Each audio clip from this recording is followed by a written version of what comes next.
Alright, magandang araw po mga kapatots. Magandang buhay po sa inyong lahat.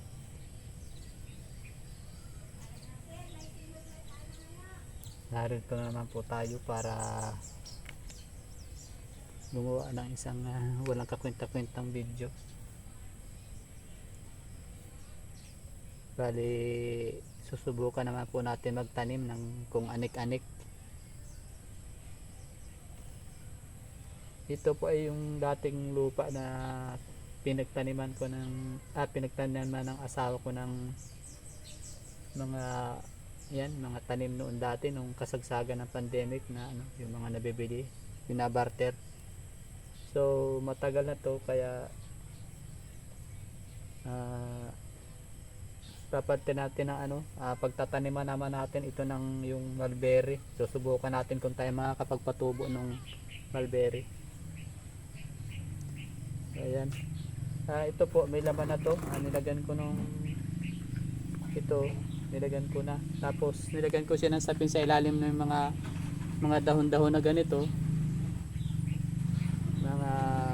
Yung pwede pagkuha ng nitrogen at saka carbon. So ayan.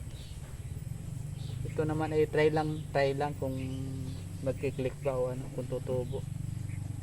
Kaya nilagyan ko nung sa ilalim nung pinakansapin para pagdating ng pag tumagal na yung pinakangkuan niya, yung process ng niya, magiging compost na rin yung nasa ilalim niya, magiging pataba na rin yun, para pag tinaktakuli natin yung lupa, maaring compost na rin siya. So magagamit pa rin natin siya para doon sa ibang mga itatanim natin. So tara, samahan niyo ako maglagay nito.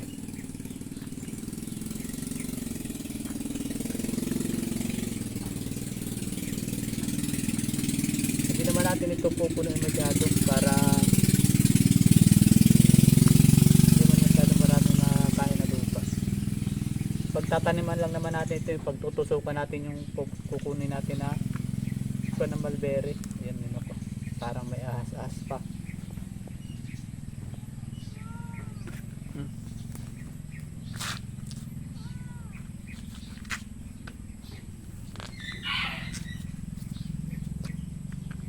Ayan, balik kababaw lang.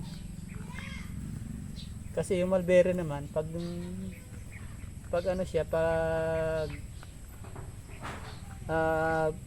nag-ugat, ililipat natin yan sa lupa talaga. So ayan, ito tama na siguro to.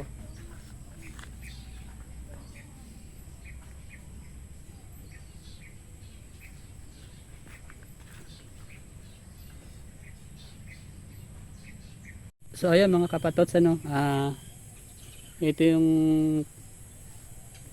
puno natin ng mulberry.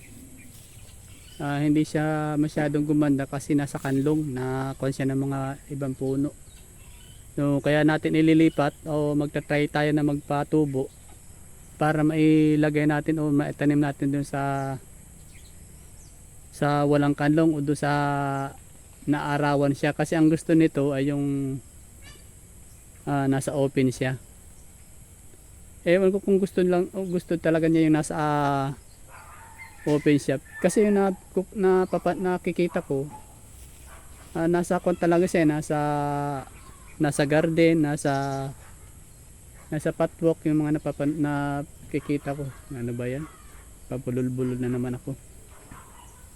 So kuha lang tayo ng ilang mga putol.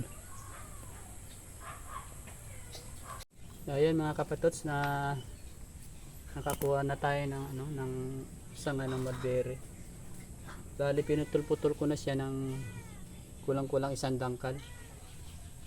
Yan, may mga naman siya, ayan mga buds ba yung tawag dito.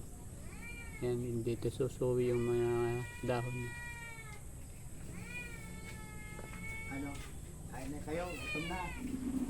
Sapa.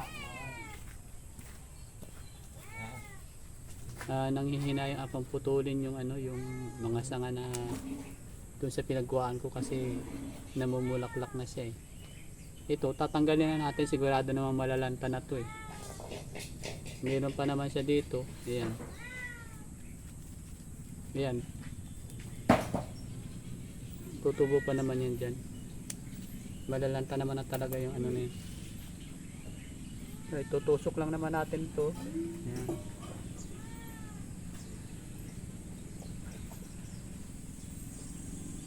Laliman natin siguro mga 2 inches.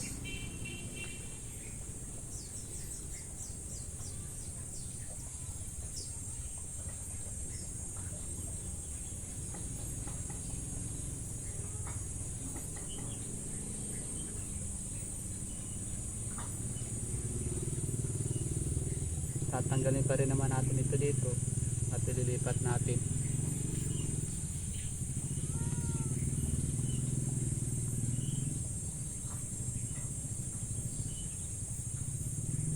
I-try natin na huwag nang putulin. Subukan natin kung tutubo din yung ano, yung sariwang dahon.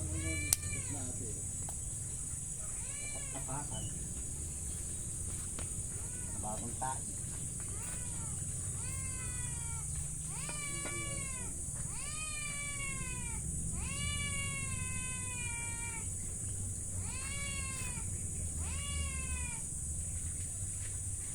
Dali yung tinanim ko nga pala yung ano, yung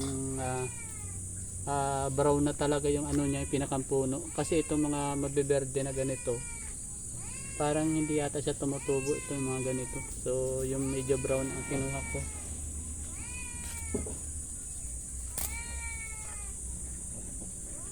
Subukan nating wag nang tanggalin yung pinakang talbos. Kuwan lang naman ito, try and error. Try and error na succeed ang mangyayari. So ayan, nakapagtanim na tayo. So subukan natin or tingnan natin sa mga susunod pang mga araw, linggo, kung tutubo. Bali didiligan na naman na lang po natin siya. So ayan, didiligan natin.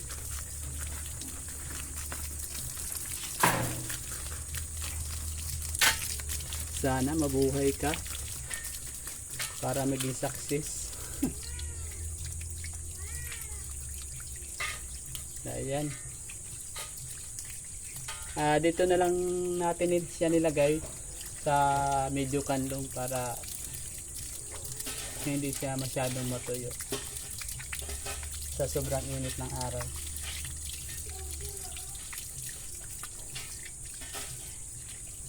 So yun lang po mga kapatots. Sana po nagustuhan yung aking video. Maraming salamat po. Ingat po kayo palagi.